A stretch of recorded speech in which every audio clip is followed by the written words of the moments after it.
Hello दोस्तों, AKG study point में आपका बहुत-बहुत स्वागत है। आज हम क्लास 12th फिजिक्स की पहली क्लास है हमारी और पहली क्लास है इसलिए मैं आपसे 1-2 मिनट बातचीत करना चाहूँगा। बातचीत हमारी इस प्रकार होगी कि हमने क्या रणनीति अपनाई है। आगे बेटा जो बोर्ड एग्ज़ाम हमारे 2025 में आ रहे हैं, उसको देखते हुए हमने क्या रणनीति अपनाई है, फिजिक्स को हम किस प्रकार से खत्म करेंगे। तो बेटा मैंने जो रणनीति अपनाई है वो इस प्रकार है कि फिजिक्स की हम टॉप 30 क्लास चलाएंगे। कितनी? टॉप 30 क्लास चलेंगे और इन 30 क्लास में हम पूरी फिजिक्स निपटा देंगे। कहने का तात्पर्य बेटा जनवरी के अंदर आपकी इन 30 वीडियोज में इस 30 क्लास में आपकी पूरी फिजिक्स खत्म कर देंगे और इस बात का मेरा आपसे दावा है कि इन 30 क्लास से बाहर कुछ भी फिजिक्स में जाने वाला नहीं है। ये आप बिल्कुल अपने दिमाग में बैठा लीजिएगा। और बेटा आपको करना क्या है? जैसे मैं कोई भी यहाँ पर टॉपिक कुछ भी पढ़ाऊँगा, आप कॉपी पेन अपने साथ लेकर बैठिएगा। ताकि बेटा जो भी इससे हमारे 2 चीज़ें होंगी साथ में, क्योंकि आप पहली चीज़ तो समझोगे जो मैं बताऊँगा आपको। ठीक साथ ही साथ में आपको कहते नहीं कि यार हमने समझ लिया, याद कर लिए, जाओ लिख के देख लें। लिख के भी बाद में आपको देखना नहीं है, यहीं पर समझो, यहीं पर लिखोगे और यहीं पर आपको याद होगा। इस बात का मेरा दावा है आपसे, ठीक है?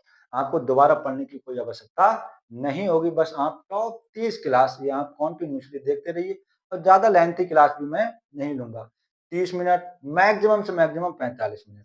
अच्छा बेटा बीच में अगर मुझे लगेगा कि कोई मैराथन क्लास लेने की आवश्यकता है मुझे, तब मैं आपके बीच में 1 से 2 मैराथन फिजिक्स की लूँगा, जिसमें प्योर पूरा निचोड़ आपको उन मैराथन में दे दूँ। मैराथन का मतलब 3 से 4 घंटे की वीडियो कंटिन्यूअसली अपनी लगातार चलेगी। तो इसी के साथ हम बेटा अपना पहली क्लास है हमारी और पहला चैप्टर हम स्टार्ट कर रहे हैं। आज हम क्या-क्या टॉपिक पढ़ेंगे, वो अभी आप आपके सामने होंगे, ठीक है? इससे पहले जो आपने टॉपिक अपना चैप्टर स्टार्ट करें, तो इसी के जुनून के साथ हम आपके लिए बस 4 लाइनें कहना चाहेंगे कि राहें जहाँ तक जाएँगी राहगीर वहाँ तक जाएगा, राहें जहाँ तक जाएँगी राहगीर वहाँ तक जाएगा, तुम दरिया से क्या पूछ रहे हो नीर कहाँ तक जाएगा। अरे खींच धनुष की डोर निशाना साधो अपनी मंजिल का, बाकी बाद में देखेंगे कि तीर कहाँ तक जाएगा। तो पहले आप निशाना साधो, बाकी तो बाद में देखेंगे। परिणाम अपनी तैयारी करो, परिणाम का जो भी आएगा वो बाद में होगा। फिलहाल अपनी तैयारी जुनून के साथ करते हैं, पहली क्लास है, ध्यान से समझिए। तो चैप्टर फर्स्ट है बेटा हमारा वैद्युत आवेश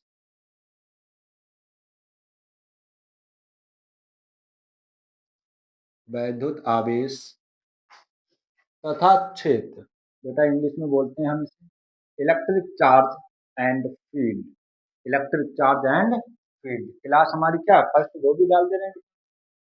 क्लास हमारी पहली क्लास है।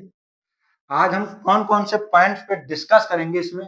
बेटा एक चीज मेरी ध्यान रखना, मैं आपसे कह रहा हूँ कि जो भी हम यहाँ पढ़ेंगे वो बोर्ड एग्जाम को देखते हुए पढ़ेंगे, ठीक है? बोर्ड एग्जाम को अपने माइंड में बिठा के वो टॉपिक हम यहाँ पर पढ़ेंगे और उसी के अकॉर्डिंग उसी टाइप से हम पढ़ेंगे, ठीक है?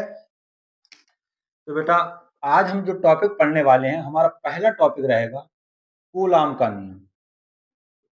कूलाम का नियम। दूसरा जो टॉपिक रहेगा हमारा वैद्युत क्षेत्र की तीव्रता। वैद्युत क्षेत्र की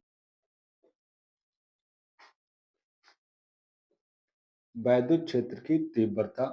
बेटा तीसरा जो टॉपिक रहेगा हमारा बिंदु आवेश के कारण बिंदु आवेश के कारण बिंदु आवेश के कारण वैद्युत क्षेत्र की तीव्रता। वैद्युत क्षेत्र की तीव्रता। चौथा जो टॉपिक रहेगा हमारा वैद्युत द्विध्रुव। वैद्युत द्विध्रुव। वैद्युत द्विध्रुव। पांचवा टॉपिक जो रहेगा हमारा वैद्युत द्विध्रुव आघूर्ण। वैद्युत द्विध्रुव आघूर्ण। ये 5 टॉपिक हम आज की क्लास में बहुत ही मजेदार तरीके से इनको निपटारा करेंगे और ये 5 टॉपिक पढ़ने के बाद आपको खुद एहसास होगा कि वाकई में यार आधे चैप्टर तो हम क्या कर चुके हैं, फिनिश कर चुके हैं, चैप्टर में आधा कुछ नहीं बचा है हमारा, ठीक है ना।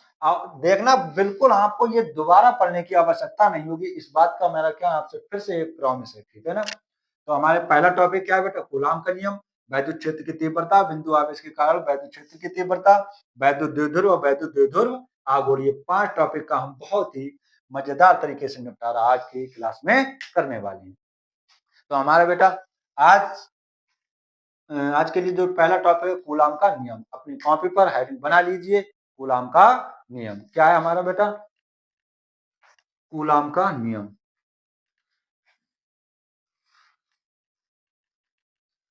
देखिए बेटा क्या होता है कूलाम का नियम, हमने हेडिंग बना ली भाई, कूलाम का नियम। कूलाम के नियम को पढ़ने से पहले हम 2-3 पॉइंट पर डिस्कस करेंगे।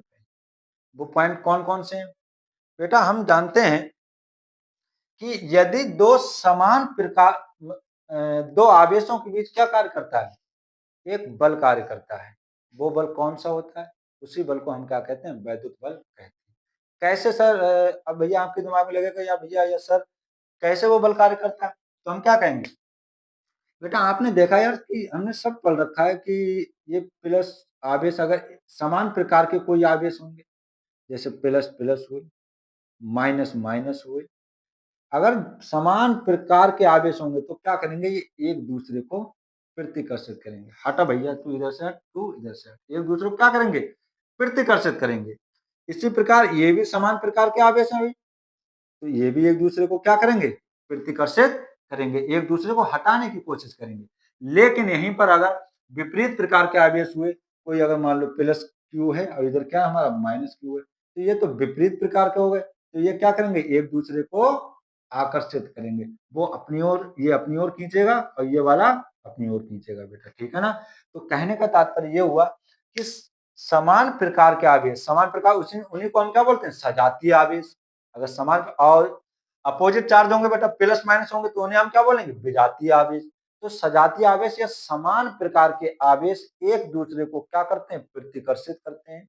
विपरीत प्रकार के आवेश मतलब प्लस माइनस, धनात्मक ऋणात्मक, वे एक दूसरे को क्या करेंगे, आकर्षित करेंगे, ठीक है। कहने का मतलब ये हुआ कि इन आवेशों के बीच क्या करेगा बेटा, या तो प्रतिकर्षण का बल कार्य करेगा या फिर आकर्षण का बल कार्य करेगा, और इसी बल को ये हम क्या कहते हैं, वैद्युत बल कहते हैं। फिर से ध्यान से सुने, समान प्रकार के आवेश एक दूसरे को क्या करेंगे, प्रतिकर्षित करेंगे। बेटा ये भी प्लस का है, ये भी प्लस का है, एक दूसरे को क्या करेंगे, प्रतिकर्षित, हटाएंगे भाई एक दूसरे को, ये माइनस का, ये माइनस, ये भी एक दूसरे को क्या करेंगे, हटाएंगे। और जैसे ही प्लस माइनस एक दूसरे के पास आएंगे तो एक दूसरे को क्या करेंगे, आकर्षित करेंगे, चिपक जाएंगे। विपरीत प्रकार के आवेश एक दूसरे को क्या करेंगे, अपनी तरफ आकर्षित करेंगे, ठीक है ना। इसका मतलब ये हुआ इन आवेशों के बीच क्या कार्य कर रहा है, एक बल कार्य कर रहा है, उसी बल को हम क्या कहते हैं, वैद्युत बल कहते हैं। अब बात आई फिर इसी को देखते हुए हमारे फ्रांसीसी वैज्ञानिक हुए कूलाम। कहाँ के थे बेटा, फ्रांस के थे। कूलाम ने अपने प्रयोगों के आधार पर इसे वैद्युत बल के संबंध में, कूलाम ने प्रयोगों के आधार पर इसी जो वैद्युत बल लग रहा है आवेशों के बीच, इसी वैद्युत बल के संबंध में एक नियम दिया, जिसे हम क्या कहते हैं, कूलाम का नियम कहते हैं। वो नियम है क्या आखिरकार बेटा, वो नियम है कि दो स्थिर बिंदु आवेशों के बीच, दो स्थिर बिंदु आवेशों के बीच कार्य करने वाला आकर्षण अथवा प्रतिकर्षण का बल उन दोनों आवेशों की मात्राओं के गुणनफल के समानुपाती तथा उनके बीच की दूरी के वर्ग के व्युत्क्रमानुपाती होता है। इस चीज को हम लिखेंगे कैसे बेटा, अभी लिखेंगे एक बार, फिर एक बार अभी समझेंगे हम, तब जाके कहानी आगे बढ़ेगी, ठीक है ना। तो बेटा लिखेंगे इस प्रकार, इस नियम के अनुसार, इस नियम के अनुसार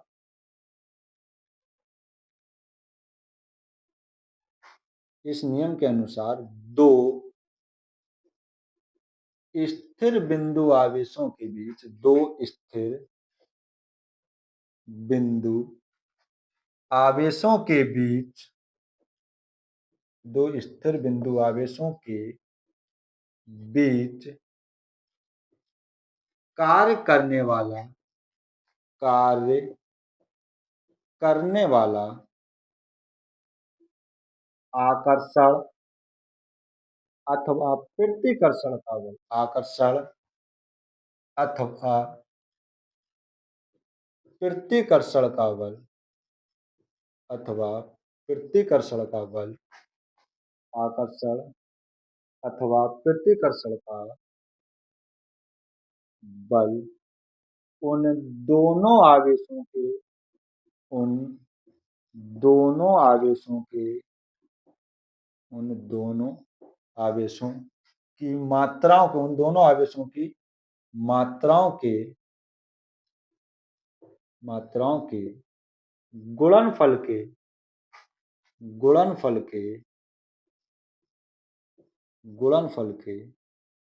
समानुपाती तथा उनके बीच की दूरी के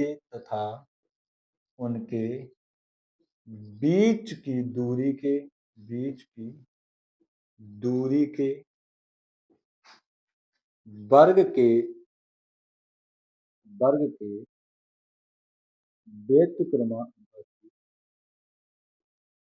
व्यतिक्रमानुपाती होता है। ये था कूलाम का नियम। जो कूलाम चचा ने हमारे लिए एक नियम दिया, वो नियम था कि इस नियम के अनुसार दो स्थिर बिंदु आवेशों के बीच कार्य करने वाला आकर्षण अथवा प्रतिकर्षण का बल उन दोनों आवेशों की मात्राओं के गुणनफल के समानुपाती तथा उनके बीच की दूरी के वर्ग के व्युत्क्रमानुपाती होता है। बेटा इसमें दो वर्ड है, समानुपाती और व्युत्क्रमानुपाती। समानुपाती का मतलब होता है उसी मतलब उस पर चीज जैसे अगर कोई चीज बढ़ रही है तो वो भी चीज क्या होगी, बढ़ेगी। जैसे बल क्या है, उनकी मात्राओं के समानुपाती है गुणनफल के, तो जैसे जैसे उनकी मात्रा बढ़ेगी तो वैसे वैसे बल का मान बढ़ेगा। लेकिन व्युत्क्रमानुपाती का मतलब क्या होता है, बिल्कुल अपोजिट। अगर कोई चीज घटेगी तो वो चीज बढ़ेगी, अगर वो चीज बढ़ेगी तो दूसरी चीज घटेगी। ठीक, ये चीज लिखेंगे कैसे इसे और अच्छे से आगे। अब हम थोड़ा इस प्रकार समझ लेना डेरिवेशन टाइप में। मान लो कोई दो बिंदु आवेश है भाई, एक बिंदु आवेश से, बिंदु आवेश का मतलब क्या, बिंदु समान, एक बिंदु आवेश है, एक बिंदु आवेश है, इसका नाम दे दिया हमने Q1, इसका नाम दे दिया हमने Q2। बेटा इनके बीच की जो दूरी है वो हमने क्या मान ली, हमारे पास है R। तब अब कूलाम के नियम के अनुसार बेटा, कूलाम ने यही तो बताया, हमें क्या बताया कि जो बेटा बल होगा F इन दोनों आवेशों Q1 Q2 के गुणनफल के कैसे होगा बेटा, समानुपाती तथा उनकी बीच की जो दूरी होगी R उसके वर्ग के कैसा होगा, व्युत्क्रमानुपाती होगा। अगर हम इन दोनों को एक साथ लिखना चाहें तो कैसे लिखेंगे बेटा, F समानुपाती Q1 Q2 upon R square. अगर हम समानुपाती का चिन्ह हटाएंगे तो एक बराबर का चिन्ह लगाएंगे और क्या लेंगे बेटा, एक नियतांक। वो नियतांक हम क्या लेते हैं, 1/4πε0। लेकिन आप यहाँ पर कुछ भी नियतांक मान सकते हैं।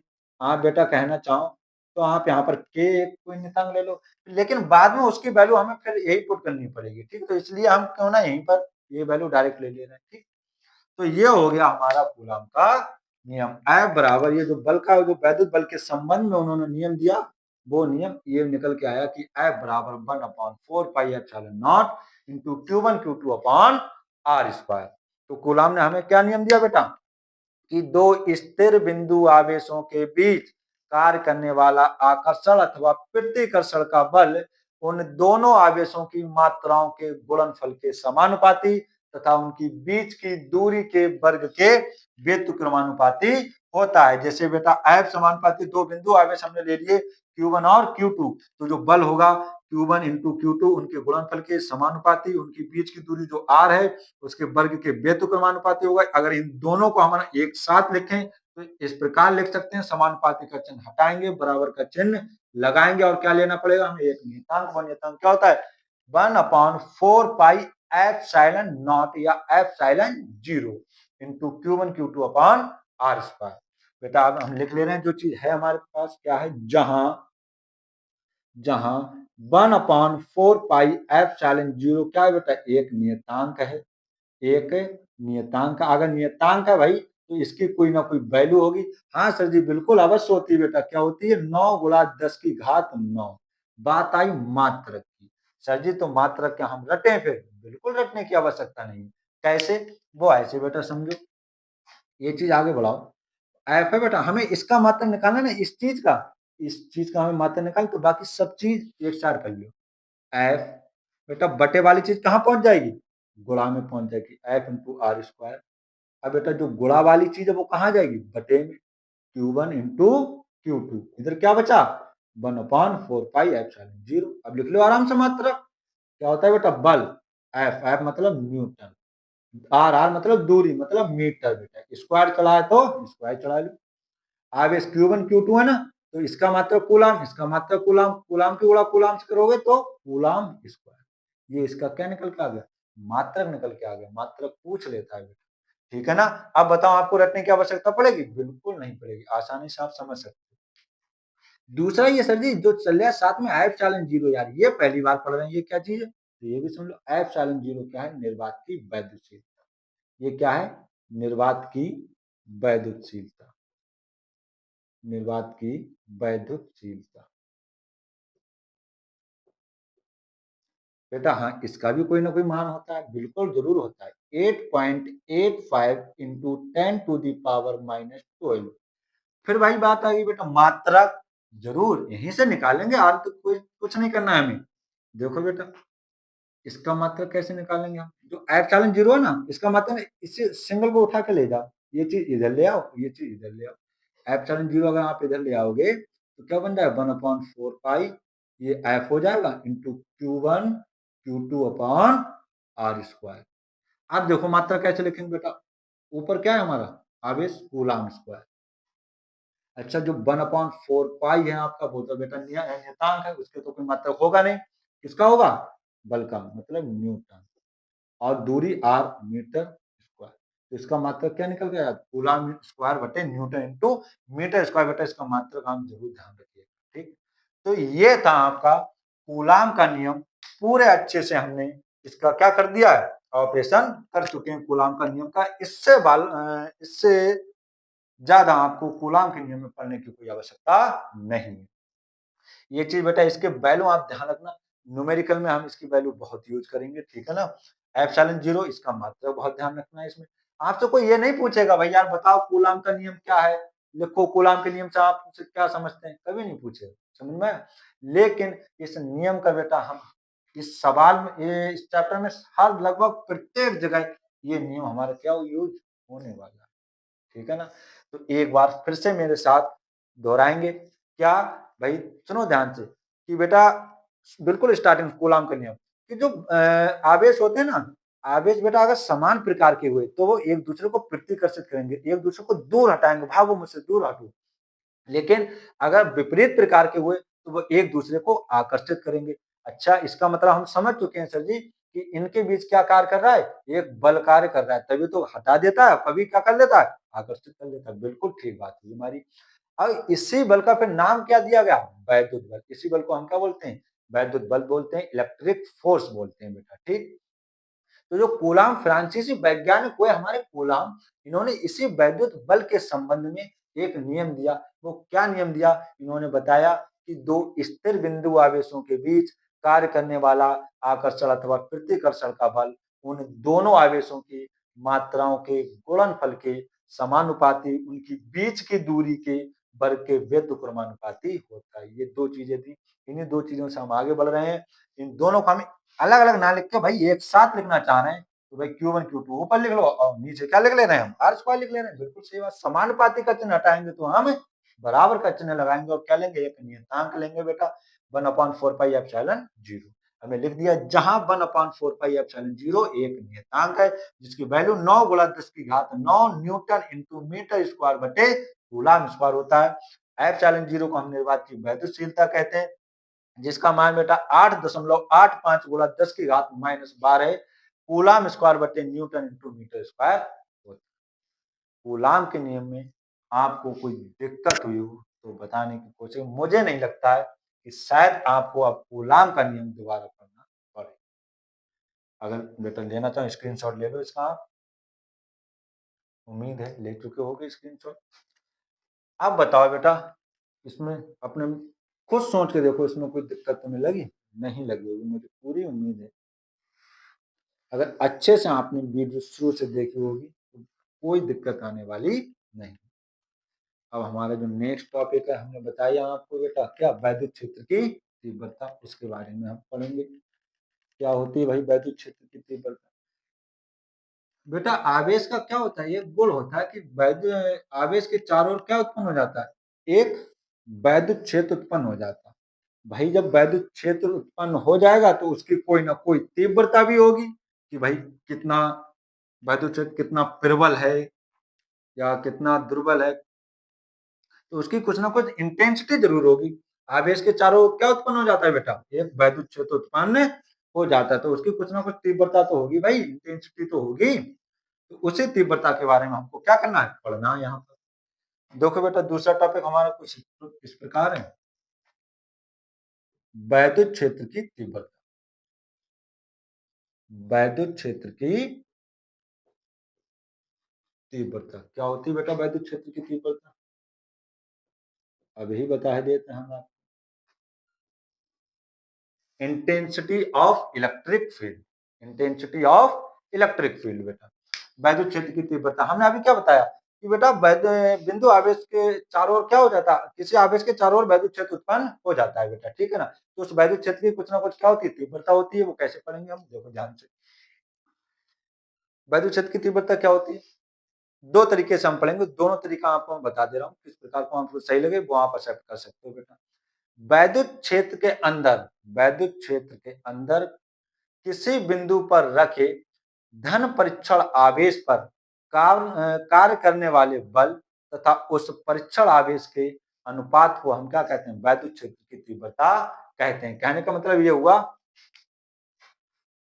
बेटा, जैसे कोई, हमने यही तो बताया, हम परीक्षण आवेश Q0 मान लिया हमने बेटा, और बल F है, इनका जो अनुपात होगा वही तो क्या कहलाएगा, हमारे वैद्युत क्षेत्र की तीव्रता कहलाएगा। फिर से ध्यान सुनो, मतलब वैद्युत क्षेत्र के अंदर रखे किसी परीक्षण आवेश पर कार्य करने वाले बल F तथा उस परीक्षण आवेश Q0 के अनुपात, मतलब बटे अनुपात को ही हम क्या कहते हैं, वैद्युत क्षेत्र की तीव्रता कहते हैं।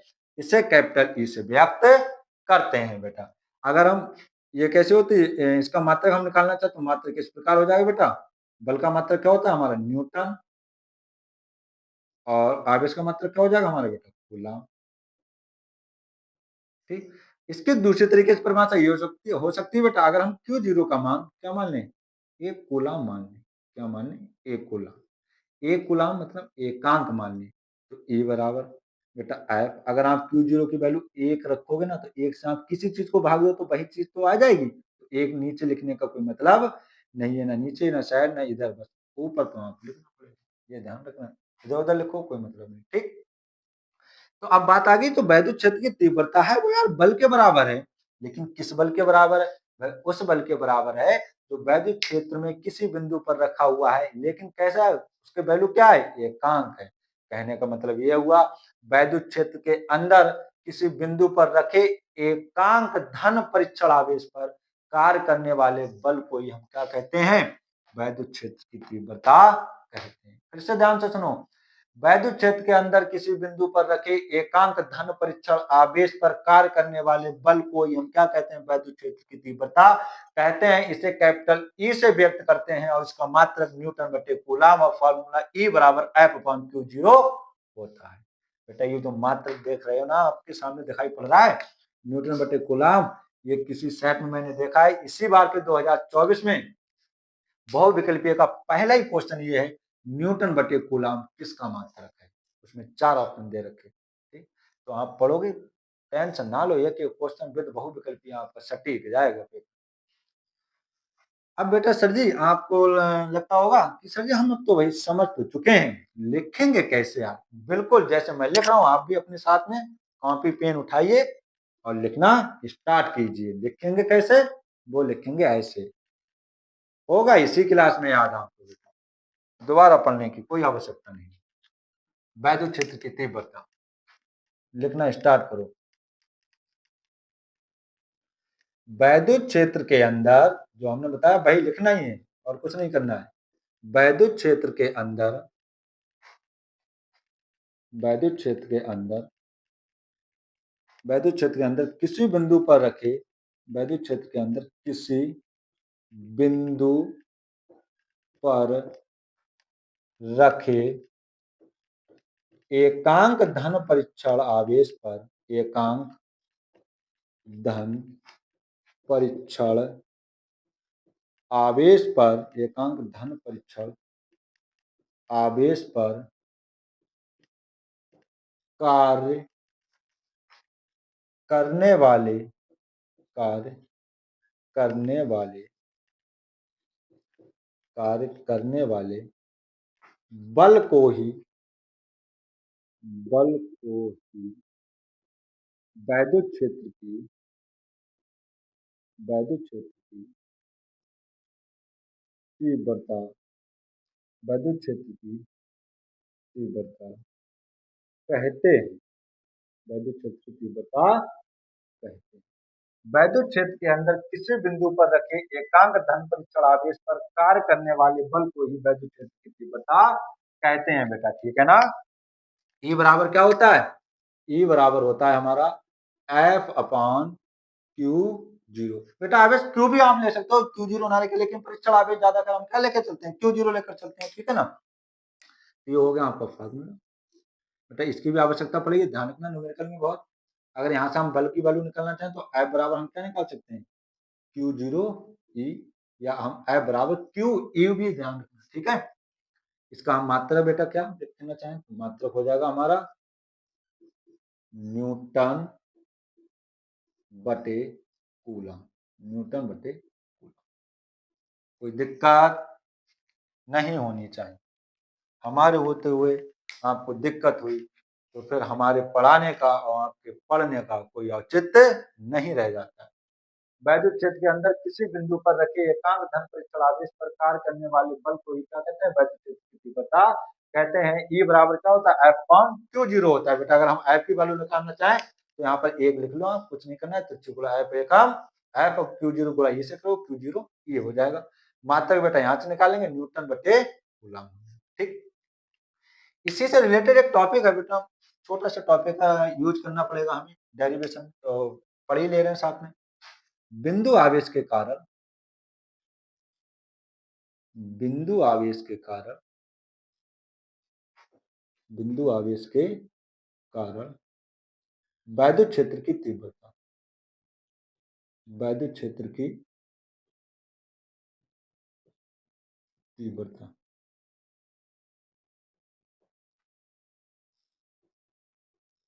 बिंदु आवेश के कारण वैद्युत क्षेत्र की तीव्रता। बेटा इसका मतलब ये हुआ कि कोई बिंदु आवेश है तो उसके कारण कुछ दूरी पर जो वैद्युत क्षेत्र की तीव्रता होगी उसकी वैल्यू क्या होगी बेटा, वो हम कैसे ज्ञात करेंगे? मान ले रहे हैं बेटा क्या, कोई बिंदु O है, कोई बिंदु O है जिस पर क्या प्लस क्यू आवेश है रखा हुआ है। इससे स्मॉल r दूरी पर, स्मॉल r दूरी पर एक बिंदु क्या है बेटा? P है, जिस पर हमें वैद्युत क्षेत्र की तीव्रता ज्ञात करनी है।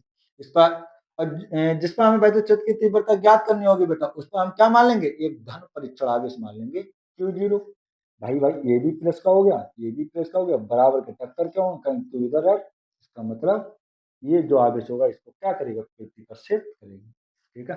बेटा आवेश है, इनके बीच बल तो कार्य करेगा ही। स्टार्टिंग में हमने पढ़ चुके हैं, दो आवेशों के बीच बल कार्य करेगा, वो बल क्या होगा? एफ हमने ले लिया। अब बेटा क्या प्लस क्यू आवेश से स्मॉल आर दूरी पे बिंदु पी है और इस पर हमने क्या मान लिया? धन परीक्षण आवेश क्यू जीरो। तो ये वाला आवेश इसको क्या करेगा बेटा? प्रतिकर्षित करेगा। अच्छा अब इसकी अगर थ्योरी लिखना चाहो बेटा तो मैं ऐसे बता, जो जो मैंने यहाँ पर बोला है ना अभी लिखते समय वही आपको लिखना है। कैसे? माना एक बिंदु O है जिस पर प्लस क्यू आवेश स्थित है, इससे स्मॉल r दूरी पर एक बिंदु P है जिस पर हमें वैद्युत क्षेत्र की तीव्रता ज्ञात करनी है। इसके लिए हम बिंदु P पर एक धन परीक्षण आवेश Q0 मान लेंगे। मान लेते हैं, जो क्या करेगा बेटा, इसको प्लस Q आवेश धन परीक्षण आवेश को धन परीक्षण जो आवेश है हमारा उसको प्रतिकर्षित करेगा। कूलाम के नियम के अनुसार, जो कूलाम ने हमें पहले बता चुके हैं, जो हमारे फ्रांसीसी वैज्ञानिक थे, इनके बीच क्या कार्य करेगा, बल कैसे करेगा वो कूलाम ने बताया था बेटा। F बराबर बेटा, उन्होंने क्या होता है, वन अपॉन, हमने यही तो पढ़ा है, 1/4 पाई Q1 Q2 upon R square, यही तो पढ़ा है बेटा। लेकिन क्या है ना, यहाँ पर Q1 नहीं है, Q है तो हमने Q ले लिया बेटा। यहाँ पर Q2 नहीं है, क्या है, Q0, तो हमने Q0 ले लिया। बात सिंपल सी है, कोई दिक्कत नहीं। अब हमने अभी ये पढ़ा E बराबर F अपॉन Q0। देखो यहाँ से वैद्युत क्षेत्र की तीव्रता बेटा, E बराबर, जो लिख लो थोड़ा सा, बिंदु P पर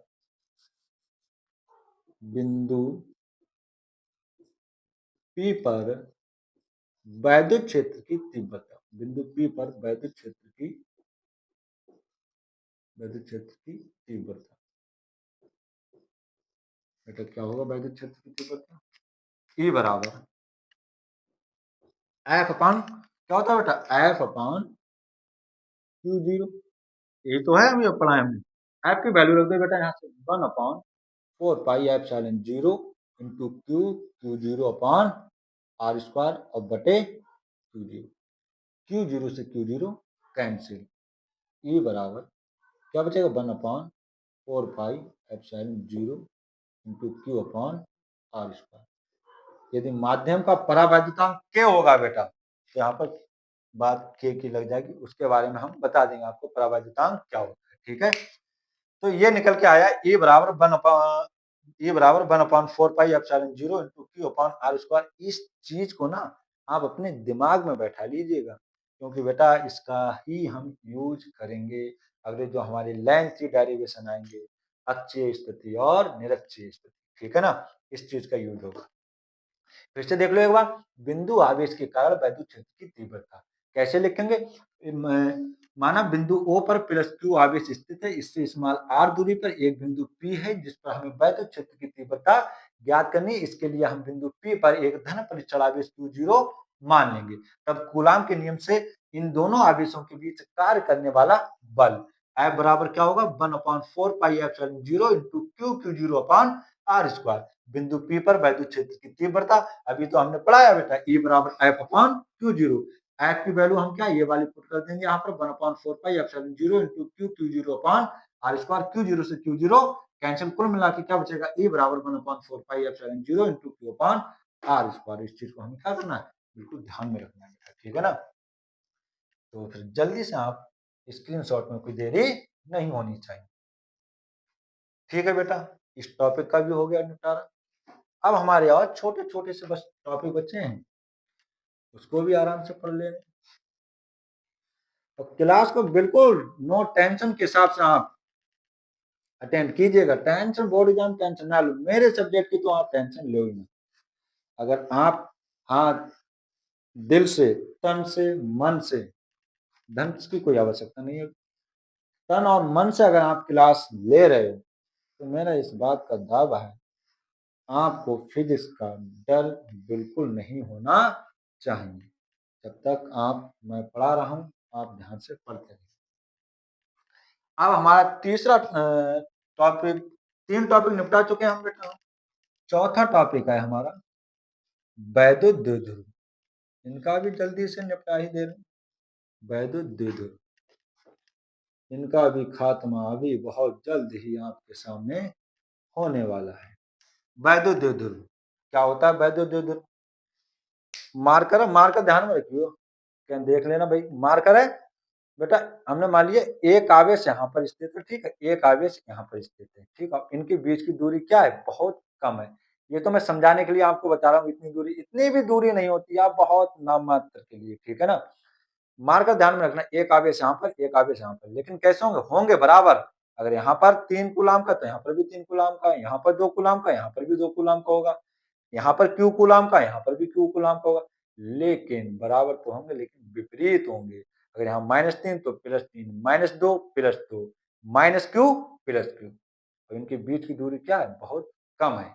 तो इसी मार्कर को हम क्या कहेंगे? वैद्युत द्विध्रुव। मतलब ऐसा निकाय जिसमें दो बराबर तथा विपरीत आवेश, ऐसा निकाय जिसमें दो बराबर तथा विपरीत आवेश एक दूसरे से बहुत अल्पतम दूरी पर स्थित होते हैं, क्या कहलाता है? वैद्युत द्विध्रुव कहलाता है। फिर से ध्यान से सुने कि ऐसा निकाय जिसमें दो बराबर, ऐसा निकाय जिसमें दो बराबर तथा विपरीत आवेश एक दूसरे से बहुत सूक्ष्म दूरी पर स्थित होते हैं, क्या कहलाता है? वैद्युत द्विध्रुव कहलाता है। बन के होगी संरचना आपकी तैयार। दिखाई पड़ रहा है ना? बराबर हैं, विपरीत हैं और एक दूसरे के क्या है? बहुत कम दूरी पर स्थित है। ठीक है ना? लिखेंगे कैसे बेटा? लिख लो इसमें। वह निकाय, वह निकाय, निकाय मतलब सिस्टम, कहते नहीं सिस्टम हैक कर दिया। वह निकाय जिसमें जिसमें दो बराबर, जिसमें वह निकाय जिसमें दो बराबर तथा विपरीत प्रकार, वह निकाय जिसमें दो बराबर तथा विपरीत प्रकार के आवेश एक दूसरे से, एक दूसरे से बहुत अल्पतम दूरी पर, बहुत अल्पतम, कम दूरी लिख सकते हो, बहुत कम दूरी पर या बहुत अल्पतम दूरी पर स्थित होते हैं, स्थित होते हैं, वैद्युत द्विध्रुव कहलाता है। वैद्युत द्विध्रुव कहलाता है। वैद्युत द्विध्रुव कहलाता है। हो गया बेटा, बात खत्म। वह निकाय जिसमें दो बराबर तथा विपरीत प्रकार के आवेश एक दूसरे से बहुत अल्पतम दूरी पर स्थित होते हैं, वैद्युत द्विध्रुव कहलाता है। कोई दिक्कत? इंग्लिश में क्या बोलते हैं बेटा? Electric dipole. ठीक है ना? अब इसी से रिलेटेड है भाई, इस पार आ जाओ, वैद्युत द्विध्रुव आघूर्ण। जो लास्ट और आज का अंतिम टॉपिक है हमारा, वैद्युत द्विध्रुव आघूर्ण। बेटा शॉर्ट में पूछे जाने वाला क्वेश्चन है, वैद्युत द्विध्रुव आघूर्ण। जितना सरल उतनी बार पूछा गया है। इस पे डिपेंड बेटा क्वेश्चन न्यूमेरिकल भी आ जाता है अच्छा खासा। ठीक है ना? एक नंबर में पूछेगा तो आपसे पूछ लेगा भाई वैद्युत द्विध्रुव आघूर्ण से आप क्या समझते हैं, इसका मात्रक लिखिए। अगर 2 नंबर में आएगा तो पूछेगा वैद्युत द्विध्रुव आघूर्ण से आप क्या समझते हैं, इसका मात्रक लिखिए और साथ में एक छोटा सा क्वेश्चन चिपका देगा इसके साथ। 2 नंबर में आ जाएगा। क्या होता है कि भाई वैद्युत द्विध्रुव के कोई एक आवेश को ले लो, हमने उठा लिया आवेश Q है, चलो इनके बीच की जो दूरी है वो भी उठा लो, वो भी उठा ली हमने 12 है। अब इन दोनों की कर दो गुणा, गुणा कर दी, यही तो है वैद्युत द्विध्रुव आघूर्ण। बात खत्म। सिंपल सा भाई। वैद्युत द्विध्रुव के किसी एक, लिखो कैसे, लिखना भी तो ऐसे ही है कि वैद्युत द्विध्रुव के किसी एक आवेश तथा उनके बीच की दूरी के गुणनफल को ही हम क्या कहते हैं? वैद्युत द्विध्रुव आघूर्ण कहते हैं। इसे कैपिटल P से व्यक्त करते हैं। बात खत्म। देखो बेटा कैसे लिखेंगे, वैद्युत द्विध्रुव के, वैद्युत द्विध्रुव के, वैद्युत द्विध्रुव के किसी एक आवेश, किसी एक आवेश तथा उनके बीच की दूरी के, वैद्युत द्विध्रुव के किसी एक आवेश तथा उनके बीच की दूरी के गुणनफल को, बीच की दूरी के गुणनफल को वैद्युत द्विध्रुव आघूर्ण कहते हैं। वैद्युत द्विध्रुव आघूर्ण वैद्युत बाहुल कहते, ये हो गया आपका वैद्युत बाहुल। कोई पूछ ले मात्रा, बिल्कुल निकाल देंगे सर जी, कैसी बात करेंगे, मात्रा देखो अब तो हमें पता चल चुकी है कैसे निकालने, कैसे, क्यों, क्या है, आवेश, आवेश का मात्रा कूलाम, इनटू एल, एल क्या है, दूरी, दूरी का मात्रा मीटर, इसका मात्रा हो गया बेटा कूलाम इनटू मीटर, ठीक है। विमीय सूत्र एक्स वाई जेड पूछ ली, विमीय सूत्र ज्यादा कर पूछे नहीं जा रहे हैं, क्या हो जाएगा एल टी ए, क्या हो जाएगा बेटा एल टी, ठीक। तो ये था हमारा वैद्युत ध्रुव, ये है वैद्युत ध्रुव। बेटा क्या वह निकाय जिसमें दो बराबर तथा विपरीत प्रकार के आवेश एक दूसरे से बहुत अल्पतम दूरी पर स्थित होते हैं, वैद्युत ध्रुव कहलाता है। और वैद्युत ध्रुव क्या होता है बेटा कि वैद्युत ध्रुव के किसी एक आवेश तथा उनके बीच की दूरी के गुणनफल को हम क्या कहते हैं, वैद्युत ध्रुव कहते हैं। तो ये याद थे आपके आज के 5 टॉपिक्स, जिसे मुझे उम्मीद है बहुत अच्छे से अपने ने पढ़े। पहले स्क्रीनशॉट ले लीजिए बेटा, ठीक है, बाद में ध्यान ना रहे, ठीक, ओके।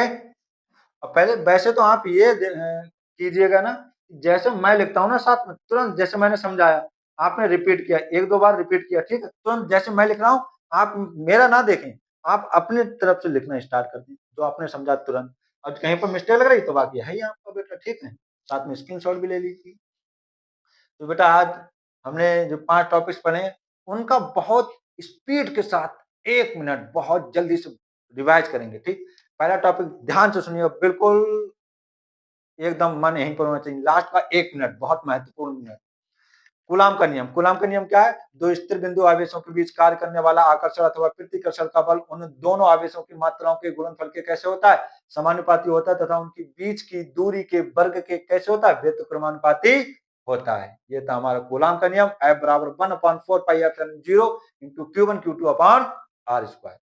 दूसरा टॉपिक था हमारा बेटा वैद्युत क्षेत्र की तीव्रता।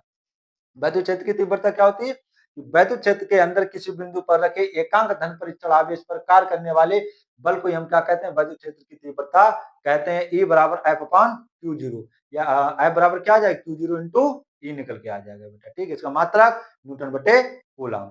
बिंदु आवेश के कारण वैद्युत क्षेत्र की तीव्रता हमने बताया था, आपकी कॉपी पर लिखा हुआ होगा, आपने लिखा है कि किसी बिंदु माना बिंदु O पर प्लस Q आवेश स्थित है, इससे स्मॉल r दूरी पर एक बिंदु क्या है P है, जिस पर हमें वैद्युत क्षेत्र की तीव्रता ज्ञात करनी है। इसके लिए हम बिंदु P पर एक धन परीक्षण आवेश Q0 को मान लेते हैं। तो कूलाम के नियम के अकॉर्डिंग इनके बीच क्या काम करेगा, एक बल काम करेगा, ठीक है ना। वो बल क्या होगा, F बराबर 1/4 pi epsilon 0 into Q0 upon R square, same to same वही होगा जो मैं बता रहा हूँ बेटा। हम वैद्युत फिर लिखेंगे क्या, बिंदु P पर वैद्युत क्षेत्र की तीव्रता E बराबर F अपॉन Q0, F पे वैल्यू पुट करोगे आप, Q0 से Q0 कैंसिल हो जाएगा, E बराबर निकल के आएगा 1/4 pi epsilon 0 into Q upon R square. फिर हमारा रहा अंतिम वैद्युत द्विध्रुव की वह निकाय जिसमें दो बराबर तथा विपरीत प्रकार के आवेश एक दूसरे से क्या होते हैं, बहुत अल्पतम दूरी पर स्थित होते हैं, क्या कहलाता है, हमारा वैद्युत द्विध्रुव कहलाता है बेटा, ठीक है। फिर आगे आता है बेटा वैद्युत द्विध्रुव आगू, भैया वैद्युत द्विध्रुव के कोई एक आवेश ले लो, उनके बीच की दूरी ले लो और गुणा कर दो आपस में, भाई हो जाएगा हमारा वैद्युत द्विध्रुव आगू। कहने का मतलब ये हुआ कि वैद्युत द्विध्रुव के किसी एक आवेश तथा उनके बीच की दूरी के गुणनफल को हम क्या कहते हैं, वैद्युत द्विध्रुव आगूण कहते हैं। बस मुझे नहीं लगता है ये 5 टॉपिक आपको दोबारा पढ़ना पड़े, और अगर आपने सही से पढ़े हैं, सही से आपने क्लास देखी है, तो आपको खुद लगेगा कि सर या भैया कि हमारा इस क्लास में मतलब आधा चैप्टर फिनिश हो चुका है, ठीक है ना। तो इसी के साथ मिलते हैं अपने नेक्स्ट क्लास में, तब तक के लिए जय हिंद, जय भारत। मुस्कुराते रहिए और मेहनत करते रहिए। अगर वीडियो अच्छी लगी हो तो वीडियो को लाइक जरूर कीजिए, और चैनल को सब्सक्राइब भी कीजिए, और अच्छा से एक कमेंट जरूर छोड़िए। जय हिंद।